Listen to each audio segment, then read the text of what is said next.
nelayan mah kiai teh restoran jeung teh podol sero emang teu nya pugu WTS na daratang ka aing minta doana supaya laku sararia jasa pan nda ngomong naon ya na jajana na daratang ka aing atuh kugula ditanya berapa semalam Mbak maksudnya mau coba-cobalah. Na'udzubillah min zalik wa min zalik. Nu jelas seperti eta geus sababaraha urang nu datang ka kula anu tadina pasaran sewana kenceng kemudian ku hari kendor aju kula ngadoakeun teh teh rahasia aing teh mah mun merena gede atuh didoakeun bareng ka narakana burung aing ka ditu. Ulah ngadoakeun ya Allah ya Rabbi ieu jelema anu katutup mata hatena datang ka dieu kalayan maksud anu Gusti parantos uning nyangakeun sadaya-daya Gusti asal tina cai diciptakeunana abdi mere cai Gusti mudah-mudahan ku cai ieu jaaya salah sahiji unsur dirina cai sugan bae cai kapanggih ku cai abdi ngadoakeun mudah-mudahan mata hatena terbuka jaaya kene usaha salian ti jualan apem ge Gusti cak Gusti ulah apemna tuh disebut itu dah watak sabodo geus diserahkeun ka Gusti Allah aya tapi teh juaya nu sabaraha bulan datang deui ceurik ya Allah ya kiai cenah abdi ayeuna bade uih bae ka mana uihna ka lembur abdi kunaon lah ceknya nanti bade ngawarung bae di ditu ceknya nanti modal geus aya ayeuna mah tobat abdi ceknya nanti boga anak di ditu bade diurusan ku abdi hiji nu urang lembur urang ge emang aing teu nyaho urang lembur urang ye sekitar kecamatan Allahumma ya qadiyal hajat Allahumma ya qadiyal billahi minasyaitonir rajim bismillahirrahmanirrahim wa ayyu'inal mud'a alaih lan yantah nganyatakeun ya mud'i mud'a alaih falau golama galamun ngucap ya mud'i ngucap ing lafal qatalahu ahaduhu matainihu ing maqtul sopoh salah sawijine nas la yahlufuhumul qawdi fil asahi maka orang nyumpah ing nas sopoh panghulu ing dalam mungguh kaul asah wa yajriyani lan lumaku ya karone mudda'i lan mudda'a alaih fi da'wa gosobin ing dalam da'wa gosob wa sarikotin lan nyolong wa itlafin lan ngarusak harta wa innama tusma'u lananging pastine den rungu ya da'wa min mukallafin multazimin ala mislihi saking kang mukallaf kang nerima tetep ingatase misile ya mukallaf ala mislihi ingatase misile ala mislihi ingatase misile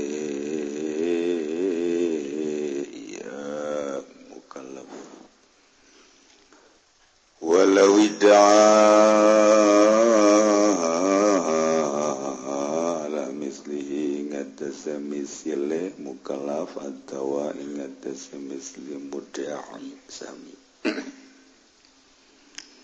wa walawidanan namun ngaku ya mukallafin firodahu ing narima ngijine mukallaf bil qatli kalawan mataini sumada ala akhara kari-kari ngaku ya mukallaf ing atase wong kang one lam tusma isaniatu maka ora den rungu opo kang kapindo amdan atawa maha-maha wa wasafahu bi ghairihi lan nyipatan ya mukallaf ing akhar bi ghairihi kalawan dia namdan lam yabtul aslu dawa fil azhari maka ora batal apa asale dawa ing dalam mungguh kaul azhar.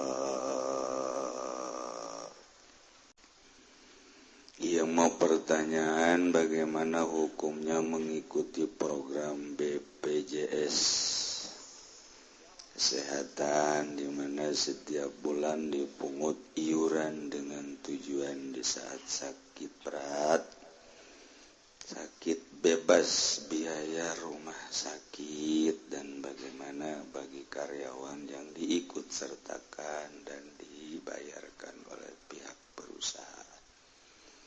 Menurut agama mah teu bagus sebab melibatkan keseluruhan. Nu bersangkutan muriang maderes, nu teu muriang paeh ngadadak atawa sehat bae, kecuali nyana menta diimpus bae sanajan sehat. Sayang uang saya udah masuk, impus aja.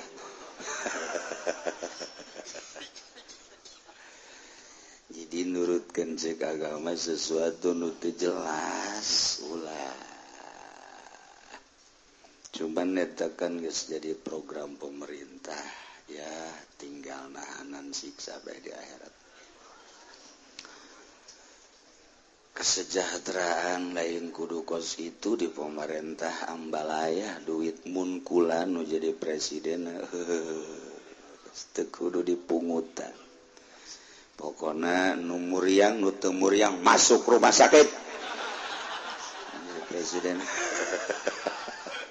ku adil-adilna kos kitu aing. Jadi kos kitu kaayaan aja.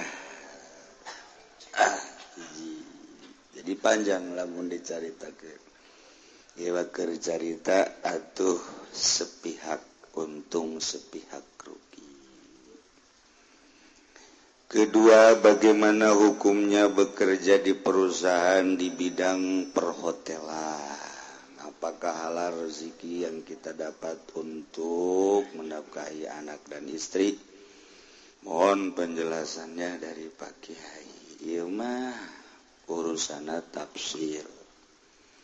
Hotel eta kan diperuntukkan untuk tidur, anu kasasar, jelema anu kapetingan, nu teu boga imah. Tapi nu asup hotel mah biasana nu loba imahna. Nu jelas mah jang istirahat. Selama memang nyana istirahat murni, masalah malah bawa keganjaran nyana itu lantaran nulungan sanajan bari jeung mayarkan bunga urang ka Jawa Tengah DKS di imah batur besi pajar garong di masjid jang masjid mahlai jang paranti HS jang salat di warteg atuh. Nah ieu mah mesti neangan motel hotel, nah otomatis neangan urang aya bunga kan urang. Selama memang ditunya digunakeun untuk tidur mutlak masalah. Kecuali aya muatan-muatan lain. Urang datang kadinya aju neangan simbut hirup. Iya. malah di hotel dan sorangan menyediakan selimut hidup. Sepengalaman kura waktu kula jadi bos gitu dah. Masya Allah, nah etalah jadi tamu kabehan gitu kene anu mawasi mbak datang kadinya, nah eta geus sarua bae. Jadi hotel-hotel anu diperuntukkan jam tidur mutlak mah jarang. Komo di Jakarta mah mun kudu dibejakeun mangges muringkak bulu luhur handap. Mentak daripada muringkak bulu luhur handap geus teu kudu dicaritakeun kos kitulah hotel. Aya tingkatan-tingkatan tertentu itu dipergunakeun jang maksiat. Juku harima menyerang ka dieu ka Tangerang. Tarolah Tangerang kota mah geus jelas teu kudu dibejakeun ngaran-ngaranna. Kuari ka dieu ka Jati. Nelayan terus ka ditu. Cenah nelayan mah kiai teh mah restoran jeung hes teh podol sero. Emang aing teu nyaho pugu WTS na datang ka aing. Minta doana supaya laku sararia jasa Pak. Nda ngomong naon ya na jajanana datang ka aing atuh kugula ditanya berapa semalam, Mbak. Maksudnya mau coba-cobalah. Na'udzubillah min zalik wa min zalik. Nu jelas seperti eta. Geus sababaraha urang nu datang ka kula anu tadina pasaran sewana kenceng kemudian ku hari kendor. Aju kula ngadoakeun teh teu rahasia aing teh mah. Mun merena gede atuh didoakeun. Bareng ka narakana burung aing ka ditu. Kula ngadoakeun ya Allah ya Rabbi ieu jelema anu katutup mata hatena datang ka dieu kalayan maksud anu Gusti parantos uning nyangakeun sadaya-daya Gusti asal tina cai diciptakeunana abdi mere cai Gusti mudah-mudahan ku cai ieu jaaya salah sahiji unsur dirina cai sugan bae cai kapanggih ku cai abdi ngadoakeun mudah-mudahan mata hatena terbuka jaaya kene usaha salianti jualan apem ge Gusti cak Gusti ulah apemna tuh disebut itu dar watak sabodo geus diserahkeun ka Gusti Allah aya tapi teh juaya nu sabaraha bulan datang deui ceurik ya Allah ya Kiai cenah abdi ayeuna bade uih bae ka mana uihna ka lembur abdi kunaon lah ceknya nanti bade ngawarung bae di ditu ceknya nanti modal geus aya ayeuna mah tobat abdi ceknya nanti boga anak di ditu bade diurusan ku abdi hiji nu urang lembur urang ge emang aing teu nyaho urang lembur urang ye sekitar kecamatan Curug kecamatan Cikupa mantak panggeulana disunamikeun ge eta bakal na Cikupa mata bebeja urang Cikupa dah sekitar kecamatan Cikupa aya anu kecamatan Curug eta modelna kecamatan Pasar Kewis masya Allah nganu daratang ka ditu na urang Pasar Kemis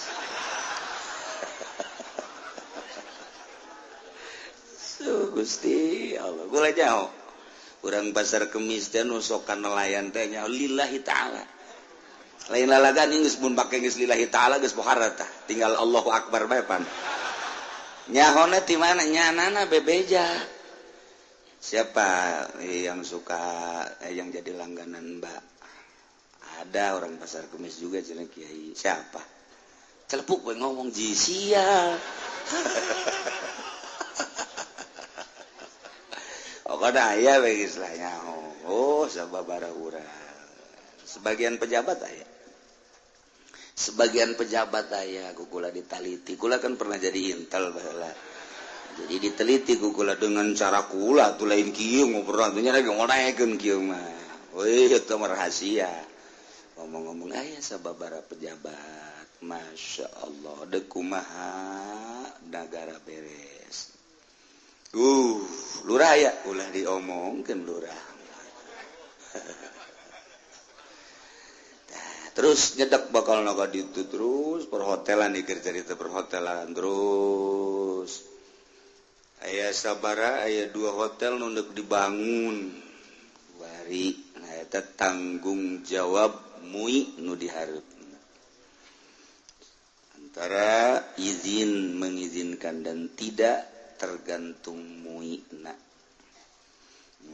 tanda tangan jadi aya nunggus duk mere duit ke kula keur bulan puasa supaya kula mengizinkan salah satu hotel pokoknya mau lebih bejakeun lah daerah ditu masih kampung kula dibawakeun duitna tadi dicokot nama aja butuh panjang lebaran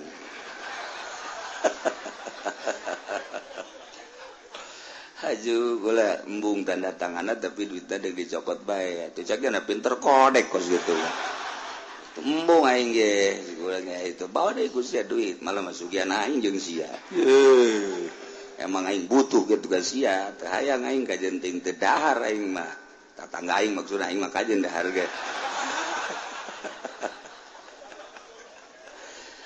nah kos gitulah ya berat tanggung jawab dangke ya MUI teh mantak alhamdulillah hadena ge MUI-na kiai di urang teh antak banyak kiai tanda tangan hotel itu mungkin kan aja lamun MUI-na tanda tangan itu berarti kiai na laas sama kos itu diganti ku urang ulah kiai kuruna jawara gitulah eta gagarak melentis sababaraha encan lamun ka dieu terus jadi pembangunan geus teu disangsikeun deui perhotelan jeung persarana ibadatan di luar Islam MUI lah nu bakal tanda tangan di dinya masyaallah ieu mah urang keur nyaritakeun tentang mudai jeung mudaleh sakumaha nu dijelaskan ku Kangjeng Nabi al-bayyinatu 'alal mudai wal yamin 'alal mudaleh illa fil qasamah al-bayyinatu ari sumpah 'alal mudai al-bayyinatu ari saksi 'alal mudai seseorang mengaku mesti aya dalil jang muatan pengakuanana saksi bayyinah wal yamin 'alal mud'aleh sumpah jang mud'aleh nu didakwana illa fil qasamah kecuali dina urusan qasamah ke persumpahan ieu mah urang keur nyaritakeun tentang jinayat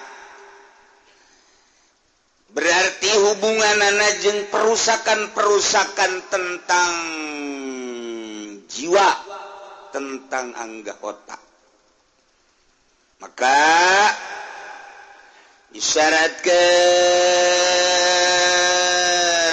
syaratna tentang dakwaan pembunuhan teh aya genep nomor kahiji antakuna malumatan kudu maklum kaayaan nu didakwana kudu maklum bi ayu fasila ma yad'ihi secara kudu dirinci naon nu diakuna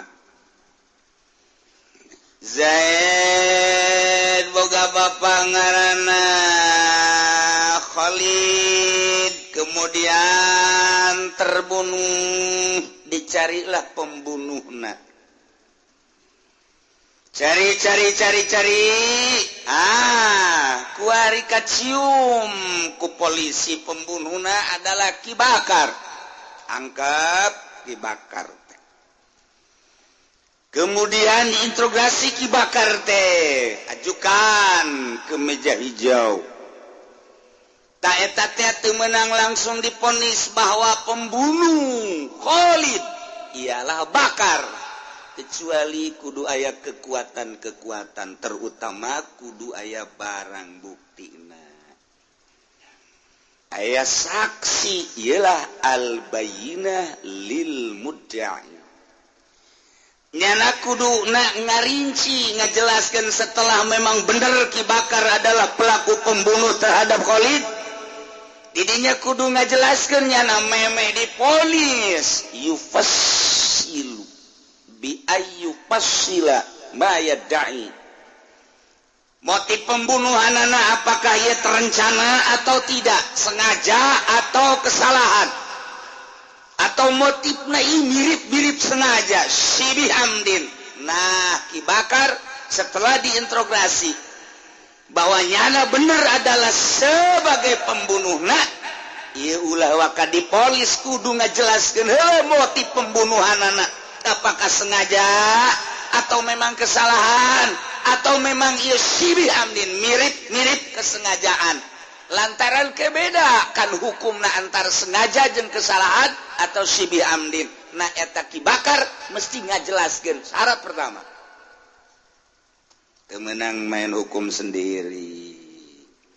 Lantaran hukuman nu Gusti Allah Subhanahu wa ta'ala diatur sedemikian rupa rapih atuh lamun di negara make aturan-aturan hukum Al-Qur'anul Karim. Syarat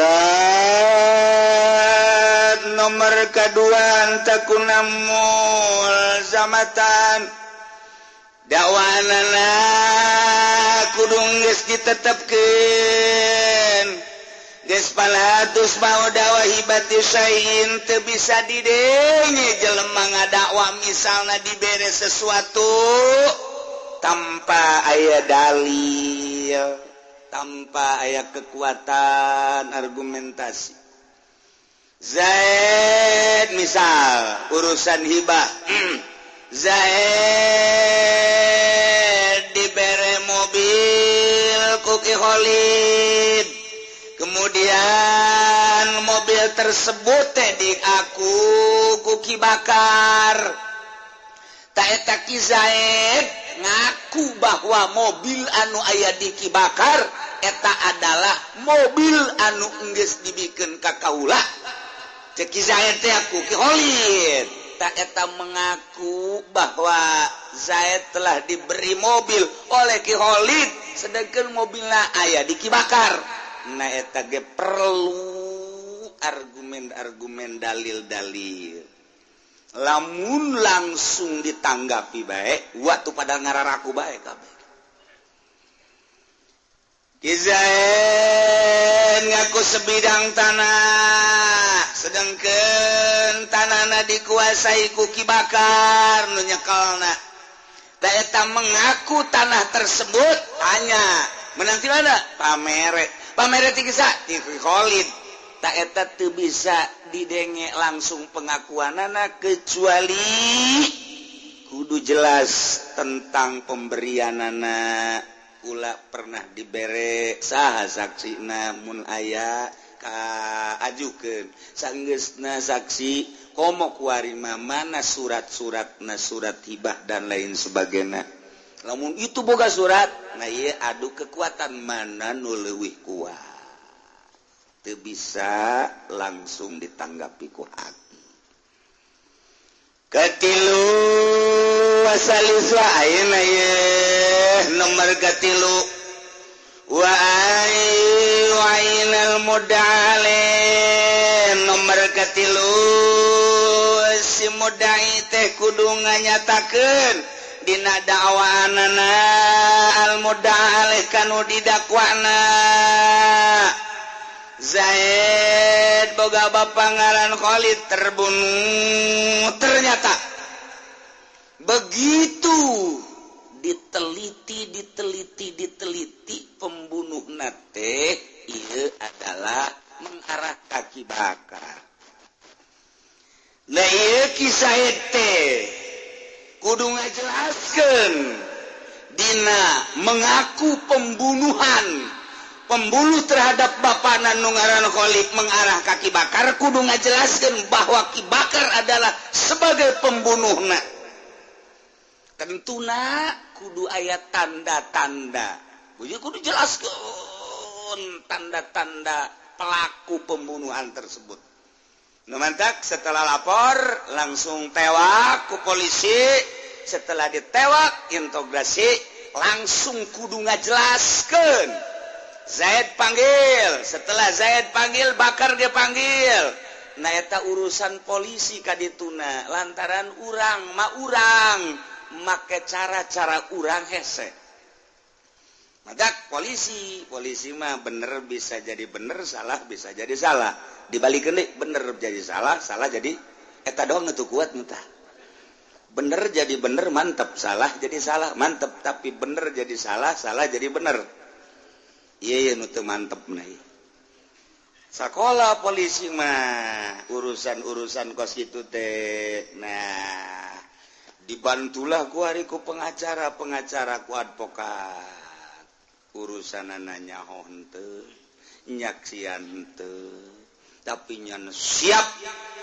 Taetalah aing nya mah ngabantu eueuh masalah, tapi di jerona aya unsur-unsur bisnis. Dijadikan satu proyek, emangnya nama didinya sakola nages proyek nage didinya. Mantak polisi mah mun ngadenge di lembur aman jeung kondusif nya nama teresepen lantaran teu jalan proyekna. Tapi lamun ngadenge aya hal-hal anu perlu diberesan ku polisinya nama geus ketak bae sakumaha neuleuh buah ngora. Eta polisi eta kos kitu percis dunyian rumah sakit lamun ngadenge masyarakat sararehat bae nya nama belu bahasa mana teh belu nya nama lamun ngadenge masyarakat teh sararehat teh sararial jasa aing ngabuangun mahal masyarakat eueuh nu asup ka rumah sakit aing teluhan bae kitu ku aing teh carita sompralna. Jadi memangnya nama proyek da didinya atuh ngadenge nu muriang teh resepeunnya nama. Lantaran motifna kuari mah lain endeuh nyehatkeun tapi bisnis. Tapi ketika nyana nyieun satu bangunan niat lillahi ta'ala jangan waraskeun secara lahiriah hakikat ti Gusti Allah. Eueuh masalah nyana alhamdulillah beuh masyarakat ieu sararehat nuhun aing teu riweuh cek nyana teh. Geus bae alhamdulillah nu penting para ke ibadah aing mah geus senang bae nu aya lillahi taala. Eueuh tak pikiran naon-naon. Sebabnya ngabangun dage bangunanna ge teu nyokot di bank, meunang sorangan lillahi taala. Cenah nu perlu diopnam aya tempatna, dideuleuh jelemana. Ieu mah jelema susah mampuna sabaraha tah ieu di dieu ieu mah rada ieu di dieu ieu mah rada luhur ieu mah di dieu acenah teu kabayar ku meuli obat dage geus pokona mah aing mah nu penting calalager bae alhamdulillah pokona aing mah neuleuh sia calalager bae ge acenah mayarna ku kotok masalah acenah ku embe masalah teh mah imah sia bae atuh tah mah meret ngaranna henteu ieu mah ayo bae geus pokona mah aing mun penting calalager tambah ganjaranna gede jasa. Ngan mana ku hari nunyin rumah sakit model kos kitu teh coba mana. Mantak ta dokter nu kos kitu mah tah neuleuh nu sehat teh geus alhamdulillahirabbil alamin. Geus penting sararehat. Tapi anu ngabangunna memang jang bisnis mah ngadenge jelema sararehat kabeh teu resep bila perlu nyieun nyana racun-racun. mentak dokter teh kuari mah aya makanan make campuran gitu obat-obat nah eta teh resepen sebab engke 1 2 3 tahun bakal kena penyakit makanan ini nanti 1 2 3 tahun bakal terjangkit penyakit resepen dokter mentak siap-siap jangan nyieun obat 3 tahun lagi nanti akan banyak penyakit sebab geus diciptakeun tina makanan anak kos kitu kos urang naik mobil di Jakarta asup kadinya teu puguh teu karu ban bitu horeng di ditu geus aya bengkel nah sararial jasa horeng di teu dan paku ieu eta di Jakarta tah mentok kula kamari keur waktu naon kitu ngaranna nyekel ka kawasan di Jakarta capek ngaleungit-leungitkeun kos kitu tah masyaallah budak sia teh kurun sararial teh nya tuh paku ditendeunan kadinya tuh bengkel geus siap di ditu di hareup pan berloon eta ieu mah geus eueuh anu murni ka Jakarta naik mobil kempes nah aja ditendeunan paku ka rumah sakit disadiakeun rumah sakit teh makananna geus ditendeunan obat-obat kimia kemudian atuh ayeuna mah kitu polisi gitu kene kasus dibuat sedemikian rupa. Jadi emang di akhir zaman mah ya campur-campur. Kuarita kos kitu urang teh lamun kitu terpancing ya otomatis. Tapi kan mau tidak mau urusanana mesti kos kitu. Dah kudu ngajelaskeun ye. Wai-waina jeung kudu ngajelaskeun si mudayal mudale. Pelakuna kudu dijelaskeun bahwa nyana melakukan pembunuhan dengan aya barang bukti nyana kudu ngajelaskeun sorangan tah duaan tah tiluan tah atawa rame-rame eta kudu ngajelaskeun jadi kisah teh nuduh pun bahasa urang nama pelaku pembunuhan bapana nu ngaran Khalid adalah Ki Bakar. Ki Zaid kudu ngajelaskeun laporan dengan laporan anu intensif, nu otentik laporanana nu jelas. Supaya jelas engkena pelakuna Ki Bakar barang buktina aya dan lain-lain sebagainya tak kudu ngajelaskeun sorangan duaan tiluan. Jelaskeun ku Ki Zaid ngeunaheun ke polisina.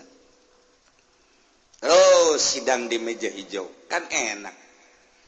Teu meunang kieu, Pak, saya lapor. Ya. Siapa kamu? Saya Zaid. Orang mana? Cikupa, Pak.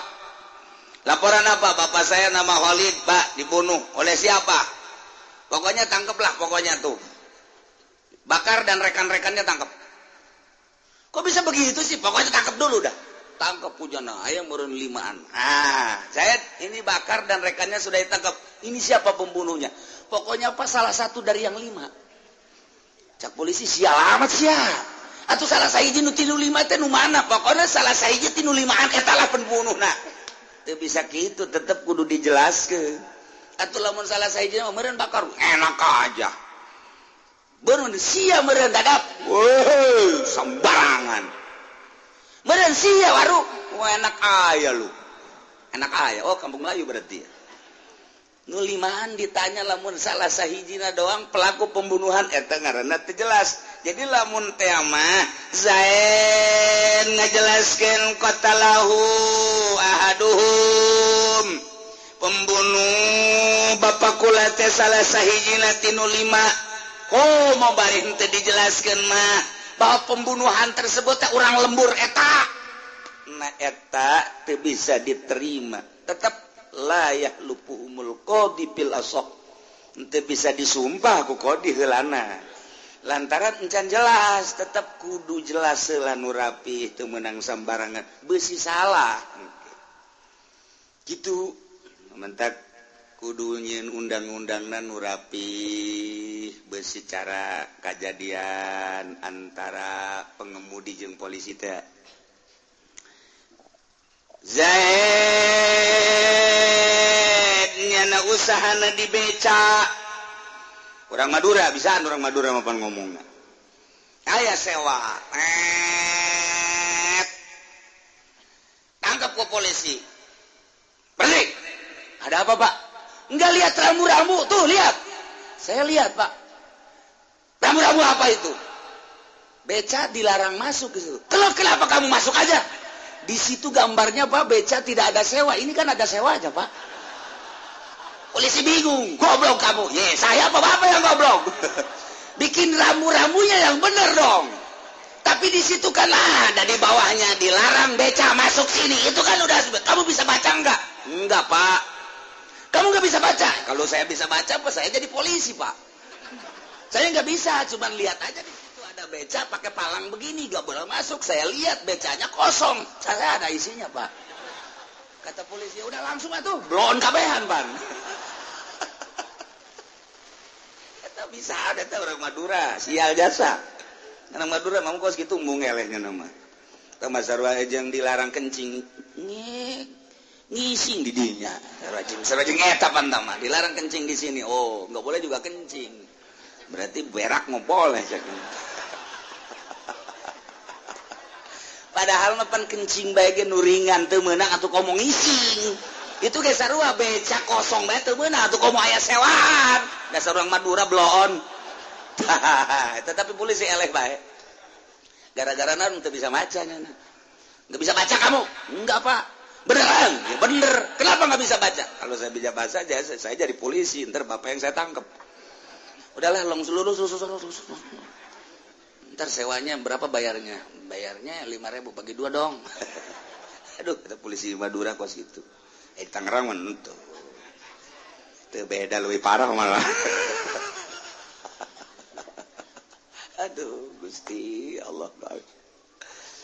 Wajrili bidawa gosobin berlakulah dakwah jeung mudal jeung modal tentang dakwahan mengenai tentang gosob sarua sapeda kizae digosob ku Ki Bakar terjadilah dakwah mendakwa ka ieu geus teu meunang sambarangan tentang penuduhan penggosoban atau maling Sarikotin yang sarikoh temenang langsung diponis seseorang tanpa dijelaskan di pabrik leungit sepatu sakontainer amu maling mah biasa kan hiji 2 3 sampai 10 ini sakontainer pan pohara tah mah pohara leungit sepatu eta sakontainer ya Allah ya Rabbi sarua aja leungit beusi ge sakontainer ya.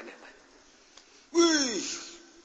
Aya nu leungit pakaian sakontainer. Jadi mau maling teh sakontainer. Aju di mana eta engke transaksina? Di tol. Asal buntut jeung buntut ngadu bae kos kitu tah di tol tah singa tah. Nah, eta kula pagawean baheula kos kitu tah. Kerja di Jawara tah kos. Aduh.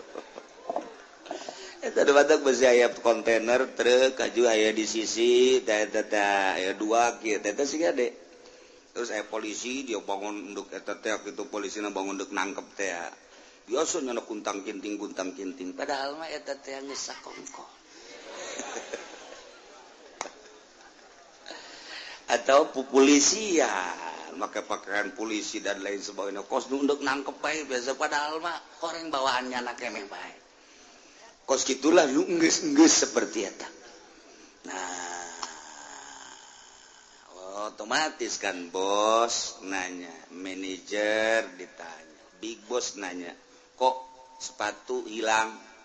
Langsung manajer ke bawah. Oh, bener. Coba satpam. Kamu tahu ada mobil lewat ke sini satpam? Enggak tahu, Pak. Tadi malam enggak tahu? Enggak. Kenapa kamu enggak tahu? Tidur, Pak. Si satpam kudu digantung ya. Manya satpam tidur. Bos bagi teu hees ayeuna hees teu ngeunahannya blon ta satpam. Teman-teman baheula teh aya hebat deuk nangkep satpam babari. Para satpam-satpam ya. Nah, kamu telah menjaga perusahaan aku yang dengan baik sekali. Ya, Pak. Akan saya beri hadiah. Siapa yang nanti malam mimpi, maka akan saya beri hadiah sebesar-besarnya. Siapa yang bisa mimpi, itulah satpam yang baik. Oke Pak, waduh, geus bunga baiknya. Masya Allah, atuh penting teh harare satpam. Dia hayang ngimpi. Laporan isuk-isuk. Siapa semalam yang mimpi? Saya Pak. Mimpi apa? Mimpi di udag-udag pocong Pak. Ini saya juga mimpi. Saya juga mimpi. Nggak usah urang. Kamu mimpi enggak? Enggak. Yang benar? Enggak Pak, saya enggak mimpi. Kenapa kamu enggak mimpi? Enggak tidur. Kenapa kamu enggak tidur? Tugas saya kan jaga Pak, masa harus tidur. Nah, berarti satpam yang diberi hadiah yang besar, inilah yang tidak mimpi. Yang mimpi berarti blow on semua, pecat, keluar semua. Sial, cak do dipecat ya. Eta mah pos gitu. Ai pagawean sorangan bae. Ulah menang di bongbroy, nu mantap ku ari kiai loba nu dipecat ge. Kiai mah pagaweanna ngaji, sakola henteu, kuliah henteu, kudu sadar diri nya namangan sakadar ti majelis ka imah ka masjid, ti majelis ka imah ka masjid. Bejakeun nu haram-haram nu halal-halal tanpa aya muatan-muatan nanaon. Eta kiai, ku ari kiai diajak kampanye, ieu dipecat ku Gusti Allah. Dipecat kiai nu kampanye ku Gusti Allah dipecat. Naon sebabna? Sebab ieu satpam hees. Sarua tah. Pemecatanan satpam aku bos, ieu langsung ku big boss. Batak ieu kuari pengajian di Ciloko loba kiai pemecatan saudara. Ngan geus daftar deui nya. Geus daftar deui big boss, saya daftar lagi udah dipecat, udah sadar saya waktu ikut Golkar.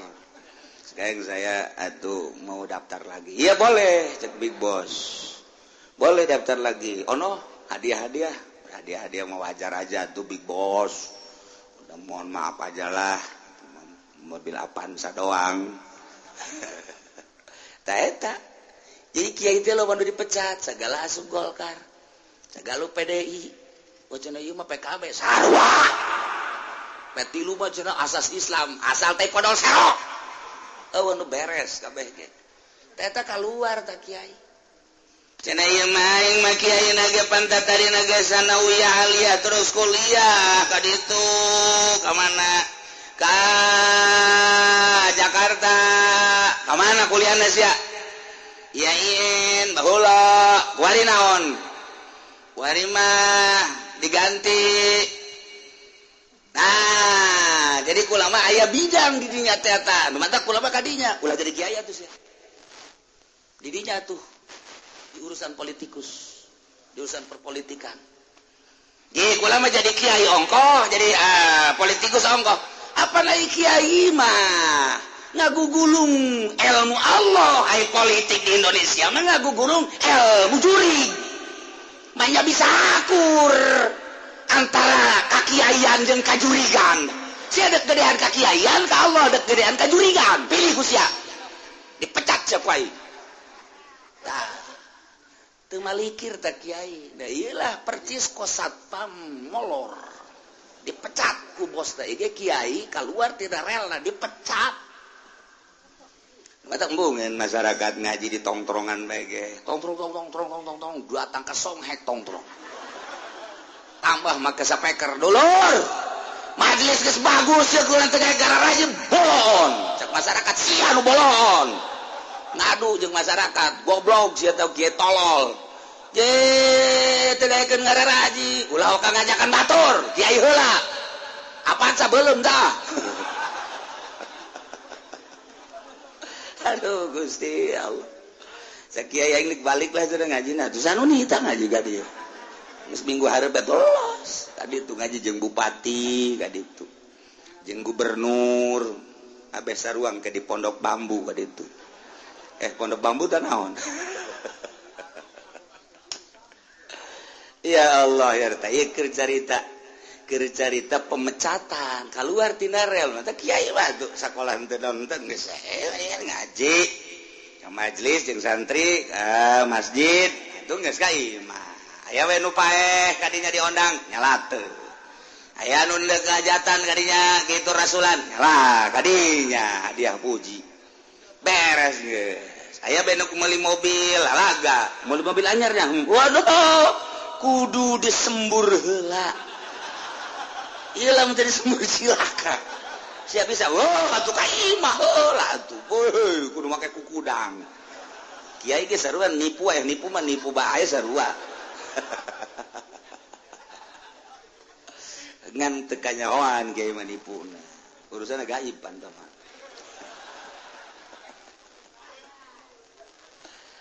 Tapi teu aya nu teu nipu mah kiai maliku mali kendaraan anyar aja yang berkah we. Oh, atuh geus bere cai ku urang. Banjurkeun ka mobil tak kakula siap banjur.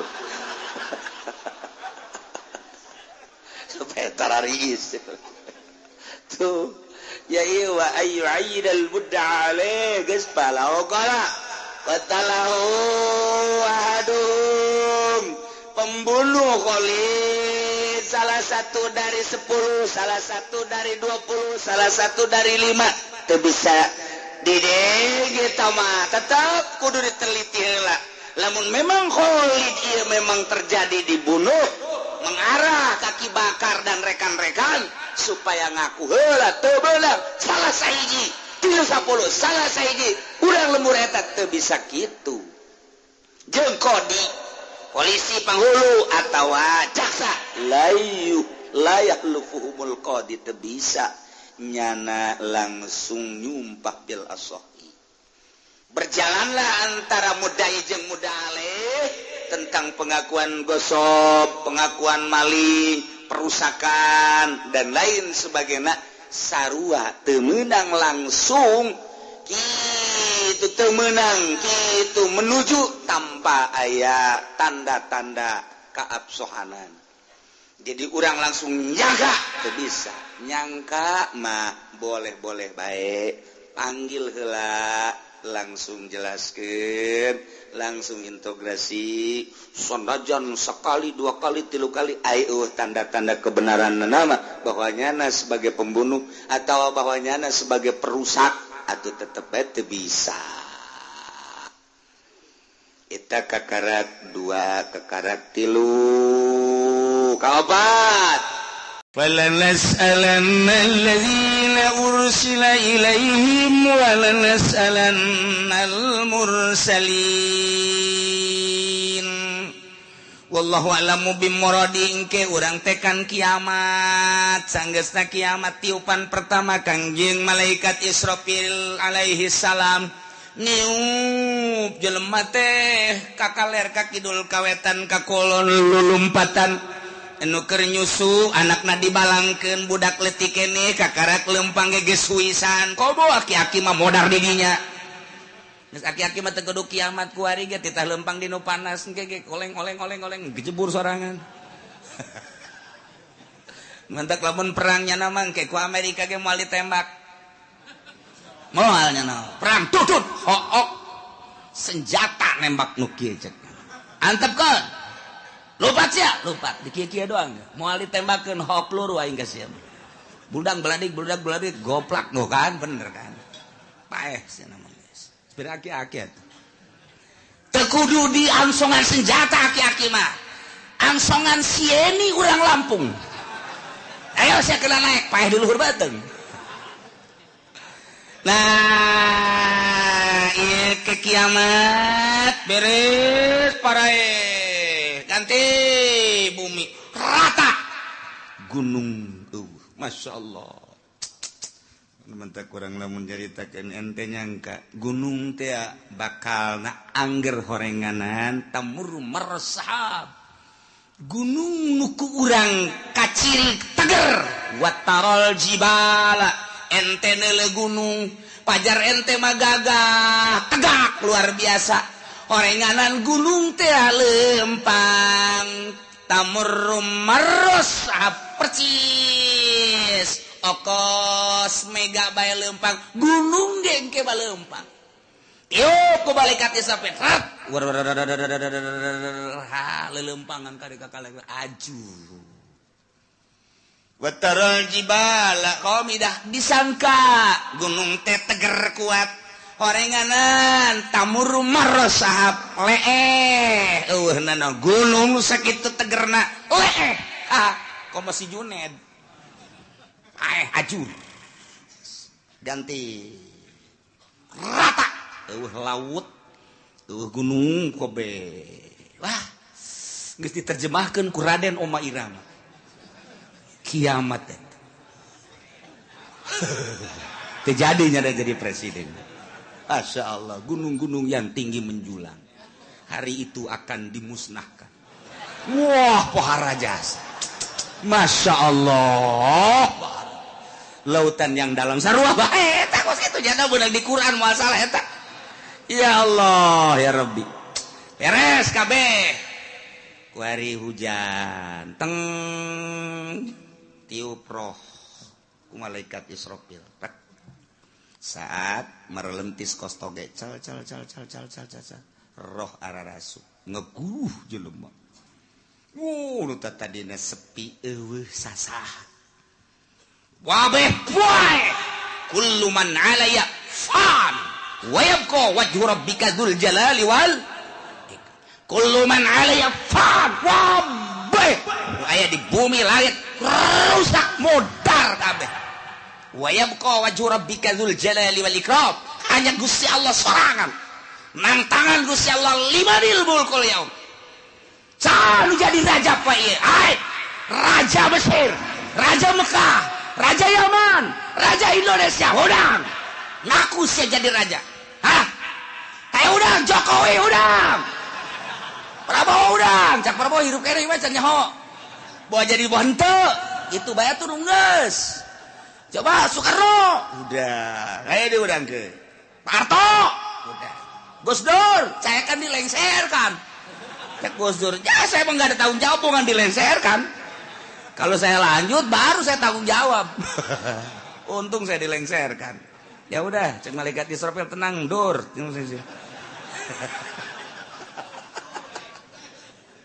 Masya Allah tantangan limanil mulkul yaum geus beres kabeh harirup giring ka mahsyar timbang amal timbanganana kos timbangan emas aya talanjuhan aya jaruman aya cecepehan cecepeh nu sabelah langit jeung bumi mun dieusikeun ka dinya asup nusa belah deui geus teu kabagian jadi wakadegeun di asup ngun ku gedegeunana cecepeh ari nu deuk ditimbangna sagede Juned leutik kan ku gede-gede amat deuk ningalikeun jeung nembongkeun ka maha kuasaan jeung maha dahsyatan Gusti Allah Subhanahu wa taala.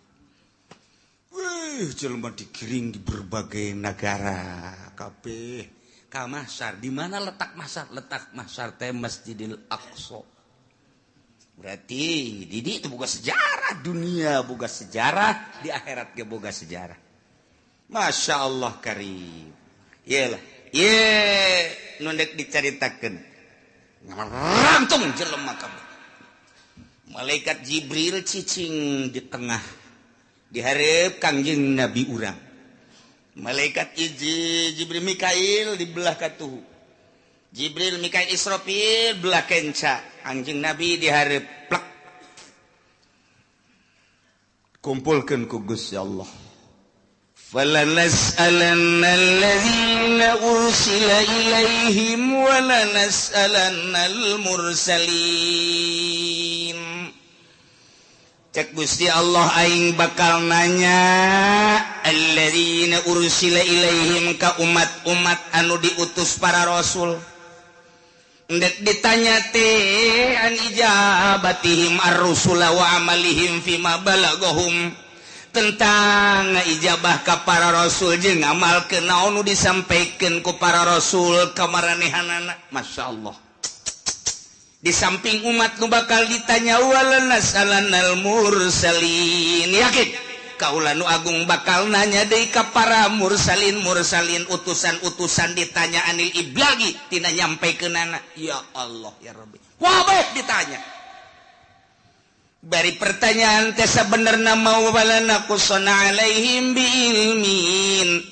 yakin kaula bakal nyaritakeun ka umat ka para rasul kula bakal nyaritakeun biilmin dengan kanyaho jelas nyaho wa makunna goibin jeung kaula teu gaib teu nyahona kabeh nyaho ngan tetep ditanya bae pan jelema ditanya teh aya nu nanya teh nyaho nu mantak nanya ge pan teu nyaho mang kaula ieu deuk ka Bandung hayu ieu jalan deuk ka Bandung jalan mana bener-bener teu nyaho berarti kaula mudik ieu milu mudik deuk ka Jawa Tengah ba deuk ka Jogja jalan ka mana lontaran loba jasa ieu itu Jogja ka belah dieu manggih deui Jogja kanan belah ditu ke manggih deui Jogja kiri bingung aing mah ieu Jogja deui belah ditu tek Jogja deui isi jalan nu mana deuk ka Surabaya ge teu nyaho nanya atawa nyana nanya ba ieu teh kula teh dek dagang ieu cara dagang teh kumaha ieu modal da sakieu dek nu didagangkeunana ieu nyokot teh dieu supaya teu nyaho nanya berarti tah kula teh hayang kawin hayu hayang dek nanya bae ieu mah kira-kira kumaha ieu kula lamun kawin atuh babari modalna boga henteu ulah bakal hayang kawin sia teu boga modal mah nanya teh teu nyaho biasana nanya teu nyaho aya jelema nu nanya ngan aing mah sabenerna mah nyaho ngan nanya so teh aing mah ngetes bae sia teh nyahoeun tante padahal mah nyaho ye kos ka budak tanya cek 2 jeung 2 sabaraha geus nyahoeun nu nanya nama ngan ieu dites 2 jeung 2 cak bapak tolol sia kudu ngabalikeun deui ka aing 2 jeung 2 sabaraha cak bapak wah budak blon nih budak mun cak bapak 4 kula 4 mun cak bapak 5 kula 5 ku bacak bapak bae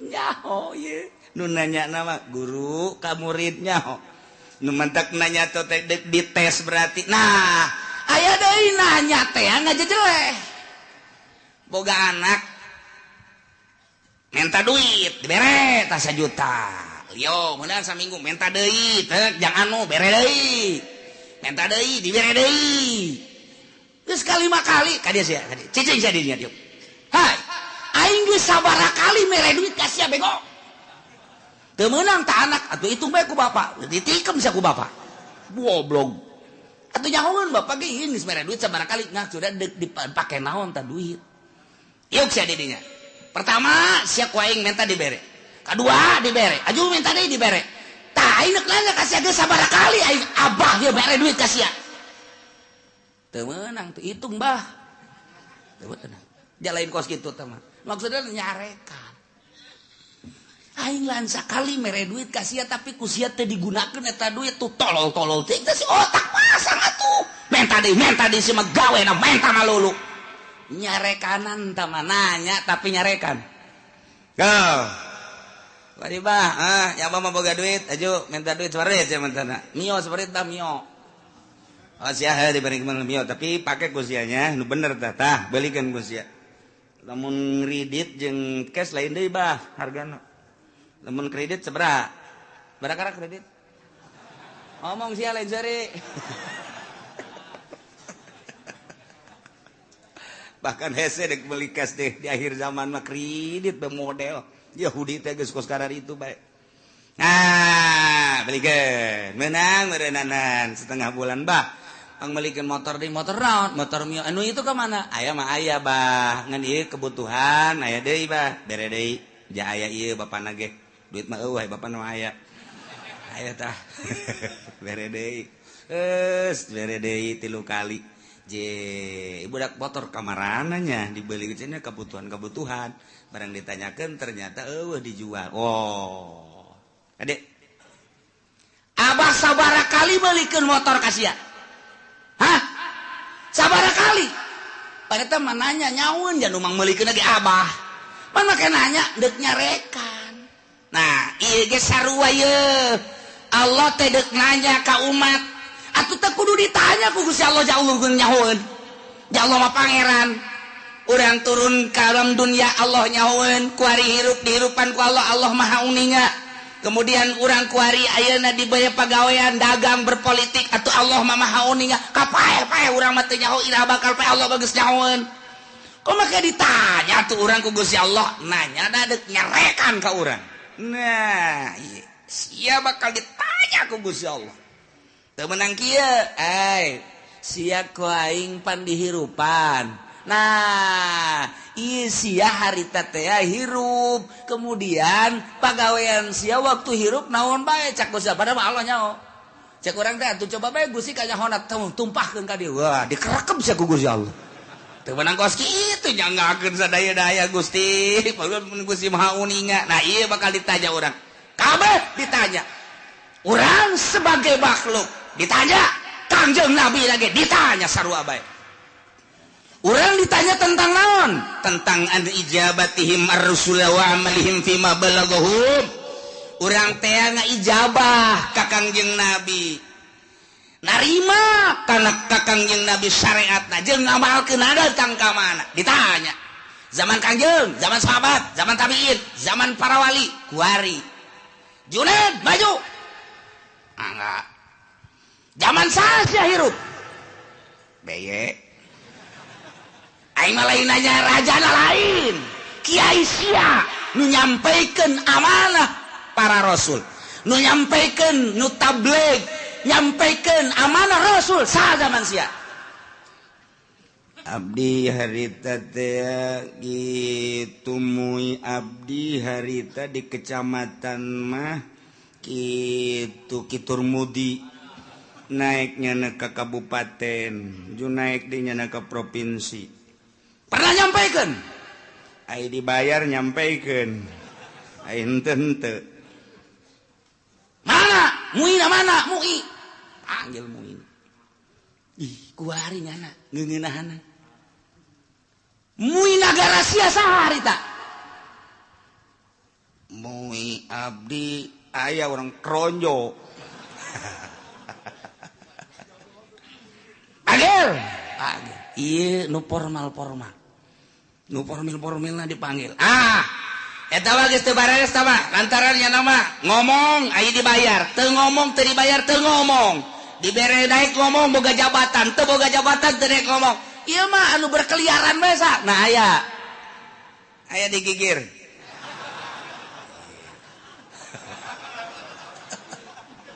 Disebutan di Jakarta kiai anu di kampung kiai anu pernah nyampaikeun pernah cara nyampaikeun aku mah muludan bere duit eta lah lamun dari bere duit ngaco ulah nu eta nu asli nu nyampaikeun nu asli saha yo ayo gerak budi bejakeun diangsongkeun ka hareup kumaha coba eta urang lamun geus dikitukeun kumaha eta dihareupeun Gusti Allah.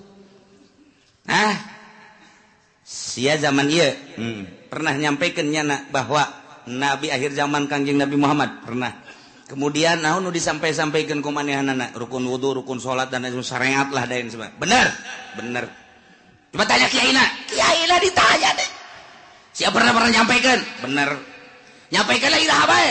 Ai diondang muludan. Sok diberkatan. Aya. Mun teu diberkatan di buledan moal kadinya deui. Wah, teu beres ya. Aduh, Masya Allah. Lah, ieu bakal caritakeun secara global bae umat bakal ditanya tentang narima syariat ti Kangjeng Nabina nya atawa henteu aya apa henteu. Ditanya, "Hai umat, pernah henteu Muhammad nyampaikeun amanah ka anjeun? Tabligh risalah." Wah, jelema burr kabeh ngomong aya nu pernah, aya nu henteu. Ai Islam kabeh nyaritakeun pernah, kafir mah henteu, kan bela dirinya. Cak Nasrani teu pernah, kami mah teu pernah sampai berita-berita kebenaran Muhammad, teu pernah sampai Muhammad nyaritakeun tentang syariat, teu pernah. Nasrani Yahudi kabeh wah bangsa encek kabeh ngararomong engke mah kuari nyana baru teu beuteungna engke mah nyana di ditu pias teu pernah nyampaikeun umat kaula teu iman ge ka Gusti teu iman ge ka Muhammad berita nyampaikeun maka uranglah jadi saksi wah pacencongan urang jeung urang tidinya lah al yauma nakhtimu ala afwahihim wa tukallimuna aydihim wa tashhadu arjuluhum bima kanu yaksibun. Rame atuh pan. Wah, encek kampung Melayu ngomong. Hanya. Geus teu make hayah kampung Melayu mah. Encek RRC bener.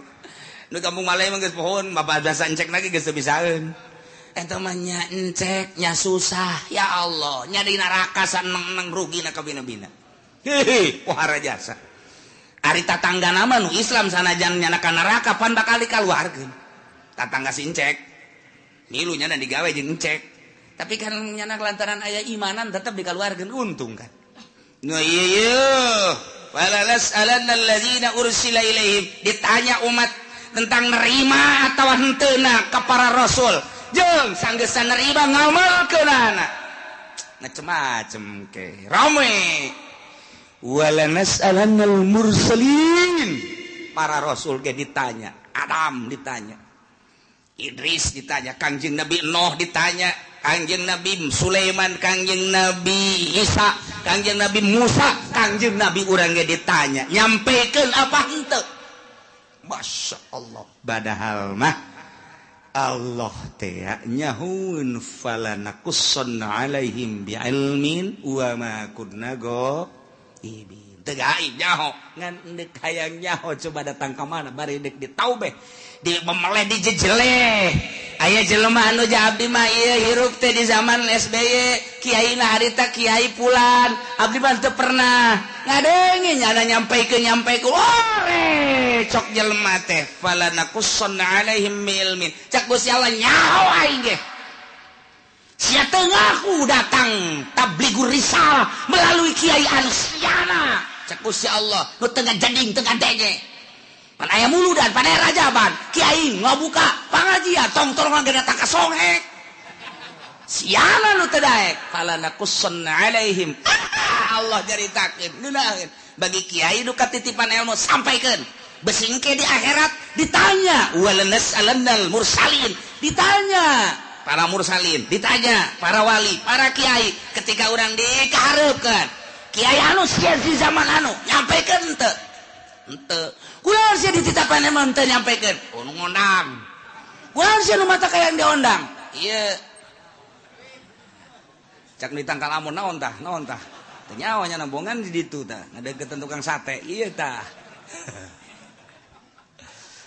tuh kan ditanya kabeh umat ditanya para rasul ditanya Gusti Allah umat ditanya para wali ditanya umat ditanya kiai ditanya kabeh mana teuing ramena nah wa ma kunna ghaibin sabenerna mah atuh aing teu gaib eueuh teu kanyaho teu nyaho an iblagir rusul wal umamil khaliyah bima fi ma amilu nyaho tentang nyampaikeun para rasul nyaho pisan atuh uning pisan jeung umat anu sepi tina pengamalan nu ngamal jeung nu henteu nyaho Allah secara perinci juz'i satu persatu nyaho Gusti Allah sieu gadenge sieu ngamalkeun sieu narima sieu teu ngamalkeun sieu narima sieu ngamalkeun setengah sieu narima sieu ngamalkeun poara sieu narima sieu teu ngamalkeun nyaho Gusti Allah bakal dicaritakeun hiji-hiji falanakussanna alaihim biilmin wa ma kunna ghaibin nu ghaib teh Gusti Allah maha uninga nu mantak urang kuari salat ti penting teu kudu dikanyahokeun ku tatangga cukup ku Gusti Allah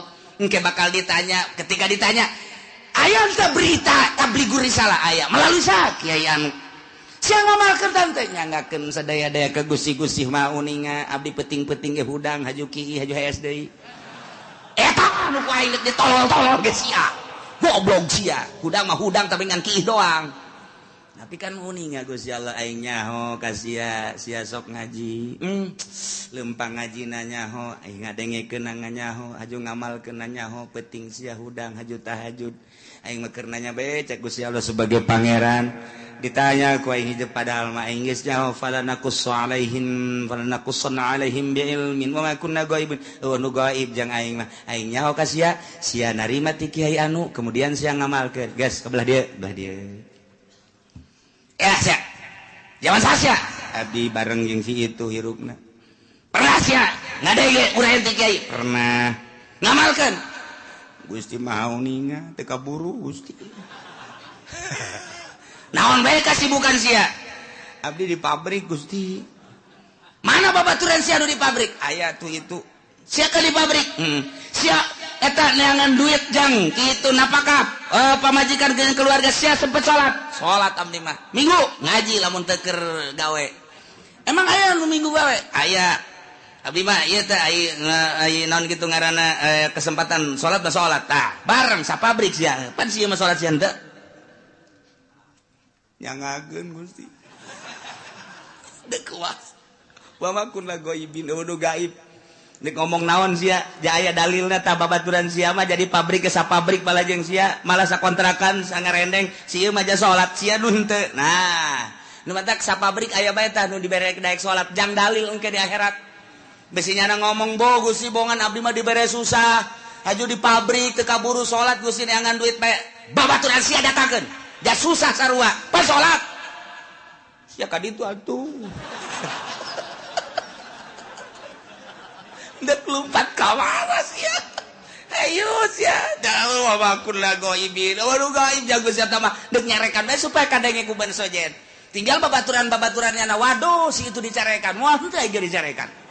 Hidup lompat ke mana ya ini? Lompat ke mana? Nah, kabeh bakal ditanya. Fala naqussonna alaihim bi'ilmin wa ma kunna ghaibin. Tanya hiji-hiji. Bari Allah nya. Oh, lu gaib ka Gusti Allah supaya jelas Allah teh pangeran. Deuk ngajejeleh jelema ditanya ku Gusti Allah. Kunaon sia? Persiapkeun ti kuari jang engke ngajawab pertanyaan eta. Lain lalagaan ieu mah Al-Qur'anul Karim wal waznu yauma idzinil haqq ya Allah timbangan lil amali dipasang aliso li sohaikiha atawa jang nimbang amal bimizanin lahu lisanun timbanganana aya jaruman wa kafatali aya 2 cangkok 2 mangkok 2 cecepeh kama waroda fi hadis Kanjeng Nabi geus ngajelaskeun ayat 3 hadis tu ngajelaskeun tentang sifatan mizan. Tentang pertanyaan-pertanyaan jaga. Maksudna naon? Timbanganna jelas, nu ditimbangna apa jelemana, apa amalna, apa bukuna. Eta lah Kanjeng Nabi nu ngajelaskeun. Aya nu jelas ngajelaskeun Kanjeng jelemana langsung diayakeun. Di hadis lain Kanjeng Nabi nyaritakeun jelemana mah tetep nangtung di itu, nu ditimbang adalah sohaik buku-bukuna. Cek sakaol mah lain buku-bukuna amal bae diwujudkeun ku Gusti Allah. Amal bagus herang, bagus caang, amal goreng, poek joreng. Nu jelas mandek kumaha ge ima urangna wa ima bukuna wa ima amala, pan nu jelas mah tetep bae ditimbang-timbang keneh. Ieu ayatna wal waznu yauma idzin al haq. Timbangan nyata, timbangan nu bener yauma idzin harita bakal dipasangkeun. Jangan sing hade faman saqulat mawazinuhu faulaika humul muflihun. Sahaja lemah nu ditimbang berat amal hadena faulaika humul muflihun. Bahagia. Wa man khaffat jelema anu hampang mawazinuhu kahadeanana berat ku kagorenganana faulaika alladzina khasiru anfusahum jelema eta lah anu ngarugikeun dirina waktu di dunia boman teu daek beramal bitaswiriha ilan nar ku sebab dijongklokeun ka neraka bima kanu bi ayatina yazlimun ku sebab maranehanana ngazolimkeun teu percaya ka ayat-ayat Allah subhanahu wa ta'ala. Nu ngantak urang mah alhamdulillahirabbil jauh masa urang ka Kangjeng Nabi tapi urang iman ka Kangjeng Nabi Muhammad sallallahu alaihi wasallam jauh jeung Kangjeng Nabi tapi urang ngalaksanakeun syariatna. Dibabaca ku urang sifat wajib di Kangjeng Nabi di para rasul teh 4. Urang diantarana kabeleteran kuari. Tah di dieulah bakal ditimbang saurang-saurang malaikat Jibril di dieu Mikail di dieu Israfil di dieu Kangjeng Nabi di dieu cek sakaol Kangjeng Nabi ngajelaskeun timbangan hade nu gede jurusan sorga timbangan nu goreng ieu neraka asal ditimbang lek ka dieu ka kenca belah dieu geus tinggal ngagejebur ka neraka asal ditimbang lek ketai ka belah dieu geus sorga tinggal berangkat ka sorga bae ya Allah ya Rabbi. Kuari urang teh cek sakaol Kangjeng Nabi ngajelaskeun timbangan teh timbangan qada wal adli. Ieu timbangan teh timbangan papasten jeung keadilan. Nu mantap kuari urang timbang diri urang. Kuari kurang kudu timbang kajujuran jeung keadilan urang geus datang ka mana urang nuturkeun Kangjeng Nabi. geus datang ka mana ngalaksanakeun syariat Kangjeng Nabi ketika ditimbang kurang bera rasa aing lamun ditimbang berat mana ya ti mata bae mata ye lobaan dipake neuleuh Quran apa lobaan dipake neuleuh TV kurang bae timbang kuari ye qada wal adli kuari cek Kangjeng Nabi timbang maneh merenung ceuli lobaan pake ngadengekeun musik apa lobaan pake ngadengekeun urayan-urayan hayo coba hayo apa lobaan ngadengekeun anu hasud ka urang anu ngomongkeun ka urang apa lobaan make ngadengekeun Al-Qur'an hadis kalam ulama timbang ku urang sorangan bari merenung kieu urang timbang ku sorangan bae hayo geura leungeun lobaan pake nyekelan naon ieu leungeun hayo sia leungeun apa nu teas-teas apa nu hipu-hipu sia leungeun timbang ku sorangan urang komo nu geus kolot mah maningan ge beureum mah molotot pegahan engkos kol budaya we kieu tinggal nyi hajina hoi mana eta mata kosong amat teu kosong teu naon ngalang layung kitu teh tu dirinya bae heula na eta molotot kitu keur ngarenung ngaji tadi cek kiai aing ieu geus asa di akhirat bae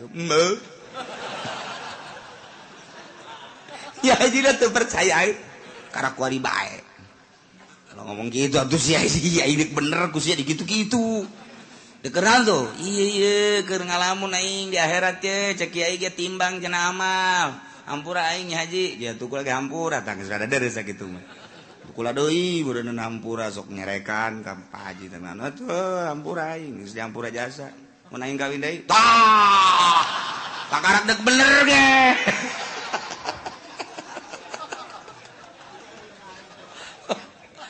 tah urang ngarenung ieu aing lamun ditimbang kuari andai kata paeh aing ge ditimbang beuratan ka mana mulai urang ngurucut cai mata Gusti tibalik datang ka kuari Gusti Allah nyaritakeun kahirupan para rasul nyawa ditarohkeun jang ka Allah terus di para sahabat nyawa ditarohkeun abdi manarohkeun harta ge ku pait-pait teh di zaman para wali songo eta teh perang nyawa tarohanan urang lamun zalah ka Kudus masyaallah jana mapan balik teh dicacag nuku urang kuari di zarahan di Kudus Sunan saha ngaranna Kudus tuh siapa jarah bete ngaran ayo kiaina poho buku aing ge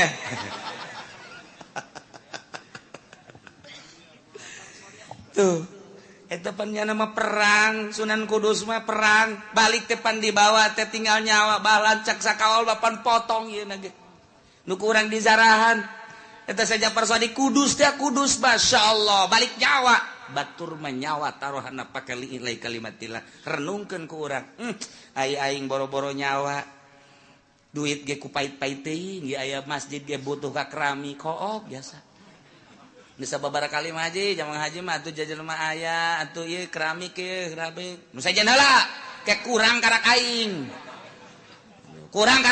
hayo heula nu sajen heulanan bisi teu kabagian beramal nu sajen eta ngomong hebat jasa pan ayo urang babarengan heulanan nu sajen bae geus beres gaji ieu mah geus beres keramik alhamdulillah tuh biasa gaji neraka tah mah kuduna ge nu sugi mah lain kitu haji ieu keramikna kumaha ya saha anu geus siap keramik batalkeun geus Pak Haji duit loba di bank anak geus dingaranan ari Pak Haji na aing mah teu boga duit sial teh Ki Haji tolong emang nu sugi mah kos kitu bloon batur bae dikesek-kesekkeun tah hayang urang mah hayang ngadenge tuh geus kitu Mang Anu sekian meter geus aya sabaraha eta aya 20-an mah bejakeun ka Mang Anu lain teu butuh kitu nya dieu mah ku Pak Haji bae kabeh sapira 500 meter lah sabaraha kebon 500 meter geus tuh jual ke buat tetangga habak beres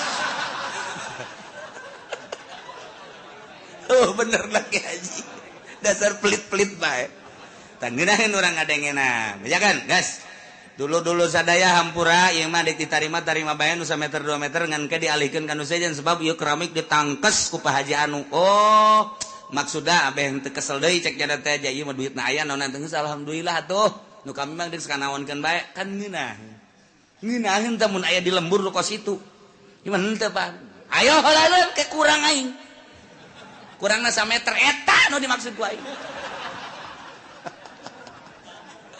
aduh ya udah sugih dur-dur pet nu kos kieu tah iyalah wal waznu yauma idzinil haqq faulaika faman saqulat bawazna Kangjeng Nabi na di dieu maksudna naon eta Kangjeng Nabi di dinya cicing ya Allah ya Rabbi Kangjeng Nabi lain samaneh ketika ditimbang umat Kangjeng teh ti heula pan al awwalun al akhirun umat Kangjeng Nabi teh panderina diayakeun pangheulana ditimbangna Kangjeng Nabi di dinya sabelah Kangjeng Nabi cicing di cukang neraka jahanam Masya Allah lain lalagaan Kangjeng Nabi memang kumaha begitu ditimbang teh nu kadeu ku Kangjeng Nabi leket teh ka kenca Kangjeng Nabi nyekelan surat ulkoh ngaranna tek gegera dikejakeun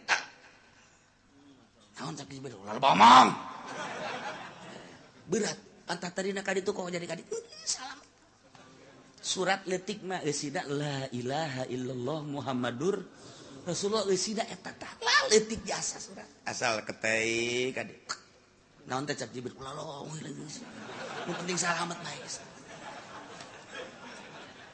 sada senang jasa urang boga Kangjeng Nabi modal kitu senang mun aya presiden nu kos kitu mantap jasa tah ya Allah ya bahkan sinar sholawat maka dele begitu dek ditimbang tak timbang leketeh kade maneh kadele ku kaula cek Kangjeng Nabi ai tuan saha ma asanaka wajhaka wa ma asanaka khalqaka saha ieu kasep amat jeung bager amat ana nabiyuka Muhammad ku kaula kadele maneh sok maca sholawat 11 ta salat seeutik jasa cek ya aduh aing 11 baheula isinya diomongkeun di hareupeun jelema cak batu deh 11 doang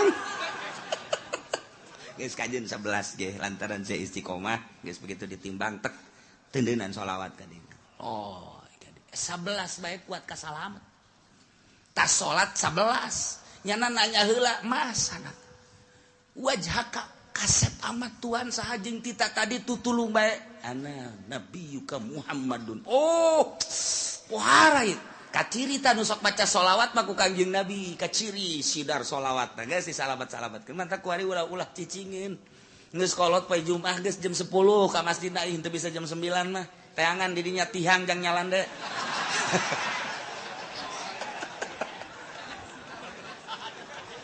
tungtungna lain maca sholawat tasbih ka mana mata ka mana bahkan aya nu nyokot ge tambah baturan atas tasbih teh nyaho nya barang hudang aya tasbih aing ka mana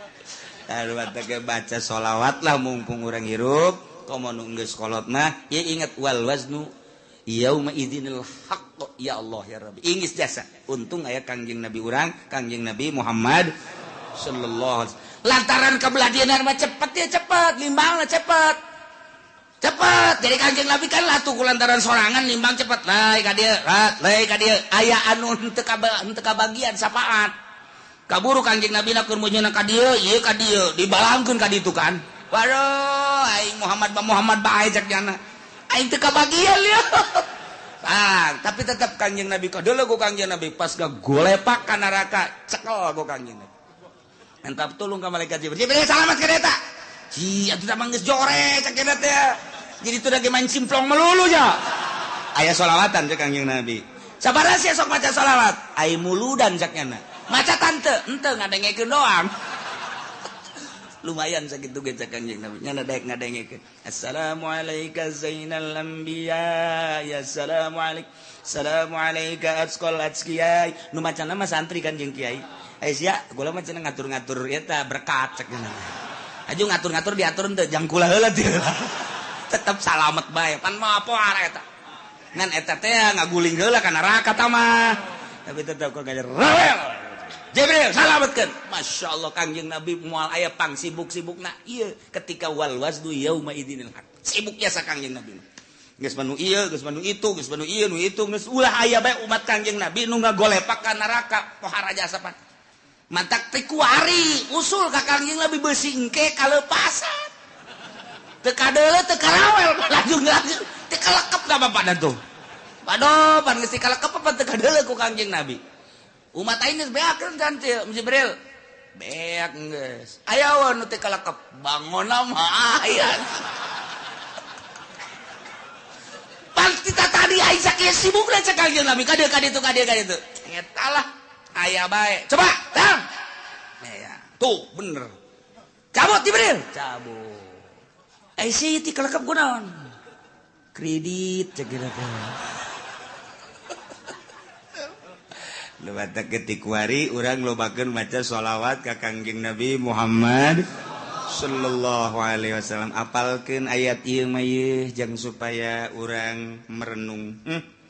Wal waznu ari timbangan yauma izin nalika dipertanyakeun umat jeung para nabi, yakni yaumal kiamah al haqu, timbangan nu jelas, nu hak, nu nyata bakal dipasangkeun, urang bakal ditimbang. Ima urangna langsung, wa ima amalna, wa ima bukuna nu bakal ditimbang. Nu jelas deuk mamana ge pasti ditimbang.